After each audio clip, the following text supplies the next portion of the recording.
नाज़रीन, इसराइली फ़ौज गज़ा में 20 इस्पतालुनि खे निशानो बणायो आहे, जंहिंमें ॿारनि समेत 6 फ़लस्तीनी पिणु शहीद थी विया आहिनि।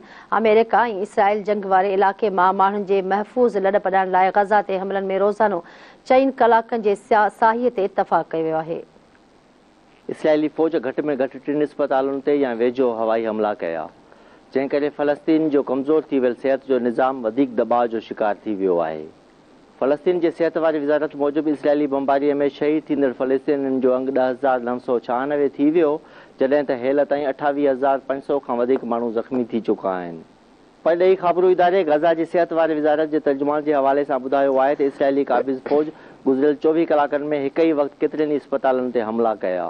तर्जुमान जो चवणु आहे त इसराइल गज़ा सिटी मेडिकल कॉम्प्लेक्स जे अंगण खे निशानो बणायो ऐं हमले में वॾे अंग में जानी नुक़सान थियो आहे। होॾां अमरीका ऐं इसराइल गज़ा ते हमलनि में रोज़ानी 4 कलाकनि जी साहीअ ते इतफ़ाक़ कयो आहे त जीअं जंग वारे इलाइक़े मां माण्हुनि जे महफ़ूज़ लॾ पलाण जी इजाज़त ॾिनी वञे। अमरीकी सदारती ऑफिस व्हाइट हाउस मूजिबि गज़ा जे अवाम खे 2 इंसानी कॉरिडोर फ़िराहम कया वेंदा। इसराइल ख़ातिरी कराई आहे त वक़फ़े दौरान कंहिं बि क़िस्म जी फ़ौजी कार्रवाई न कई वेंदी। उत्तर गज़ा में रोज़ानो 4 कलाकनि जो वक़फ़ो अॼु खां लागू कयो वेंदो।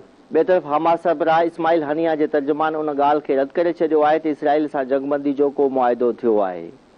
वाज़िह आहे त इसराइली फ़ौज पारां गज़ा जो मुकमल घेरो कयल आहे। 23 लख माण्हुनि खे पाणी, खाधे ऐं ॿारनि जी फ़िराहमी मुअतल ऐं मवासिलाती निज़ाम बंदि आहे।